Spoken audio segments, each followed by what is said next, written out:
بسم اللہ الرحمن الرحیم۔ استخارہ کی حقیقت، استخارہ کی اصل حقیقت یہ ہے کہ تردد دور ہو جائے اور ایک جانب کو ترجیح ہو جائے، خواب دیکھنا وغیرہ ضروری نہیں ہے۔ استخارہ کی نماز جب کسی کو کوئی کام درپیش ہو اور وہ کام جائز ہو اور اس کے کرنے نہ کرنے میں تردد ہو، یا اس میں تردد ہو کہ وہ کام کس وقت کیا جائے، مثلا کسی کو مکان یا دکان لینی ہو یا شادی کا مسئلہ ہے، تو ایسی حالت میں مستحب ہے کہ استخارہ کی نیت سے 2 رکعت نماز پڑھے اور اس کے بعد دعا پڑھ کر سو جائے۔ پھر اس کے بعد دل جس طرف مائل ہو، متوجہ ہو، وہ کام کرے۔ اگر وہ کام کرنے کی طرف دل مائل ہو رہا ہے، طبیعت کو رغبت ہو رہی ہے، تو وہ کام کرے، ورنہ نہ کرے۔ نبی کریم صلی اللہ علیہ وسلم صحابہ کرام رضی اللہ تعالیٰ عنہ اجمعین کو جس طرح اہتمام کے ساتھ قرآن مجید کی تعلیم دیتے تھے، اس طرح اہتمام کے ساتھ استخارہ کی نماز کی بھی تعلیم دیتے تھے۔ استخارہ کی نماز اس طرح نیت کرے کہ شروع کرے کہ میں 2 رکعت استخارہ کی نماز پڑھ رہا ہوں، اللہ اکبر۔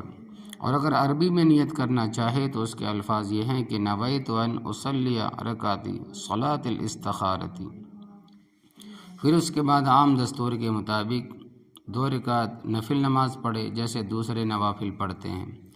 جب نماز سے فارغ ہو جائے تو دعا پڑھ لے۔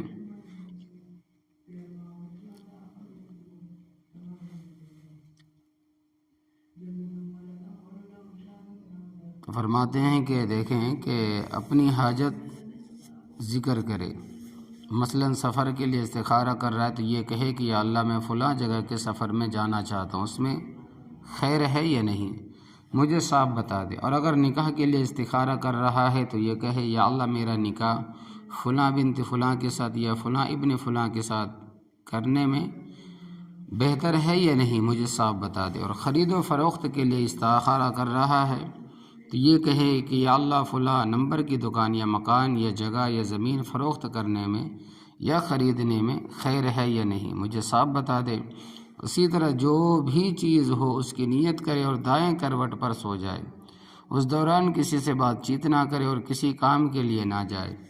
بعض مشائخ سے منقول ہے کہ اگر خواب میں سفیدی یا سبزی دیکھے تو سمجھ لے کہ وہ کام اچھا ہے، کر سکتا ہے، اور اگر سیاہی یا سرخی دیکھے تو سمجھ لے کہ یہ کام اچھا نہیں ہے، نہ کرے۔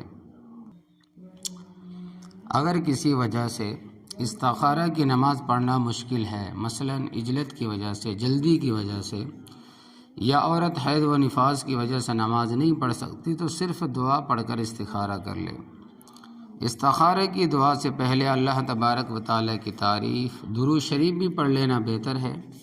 اس لیے بعض عامل حضرات استخارہ کا طریقہ یہ بھی بتاتے ہیں کہ نمبر 1 کمرہ الگ ہو، نمبر 2 دھلے ہوئے کپڑے پہنے، دن میں استعمال کیا ہوا کپڑا استخارہ کے لیے نہ پہنے، نمبر 3 بستر گدا اور تکیہ پاک ہو، نمبر 4 جب استخارہ کرنے کا ارادہ ہو تو ہر کام ہر بات سے فارغ ہونے کے بعد وضو کر کے دھلے ہوئے کپڑے پہن کر 2 رکعت نماز استخارہ کی نیت سے پڑھے، پھر 300 دفعہ بسم اللہ الرحمن الرحیم پڑھے، پھر 11 دفعہ کوئی بھی درود شریف پڑھے، پھر 70 دفعہ بسم اللہ الرحمن الرحیم کے ساتھ سورہ الم نشرح پڑھے، پھر 11 دفعہ کوئی بھی درود شریف پڑھے، ان ھذا الامر کی جگہ پر نیت کرے اور سو جائے۔ استخارہ کا عمل کرنے سے لے کر سو جانے تک نہ کسی سے بات چیت کرے، نہ کچھ کھائے پیے، نہ پیشاب پخانے کے لیے جائے، ورنہ توجہ تقسیم ہو جائے گی اور اس عمل کو پھر شروع سے کرنا پڑے گا۔ ہو سکتا ہے خواب میں کچھ نظر آئے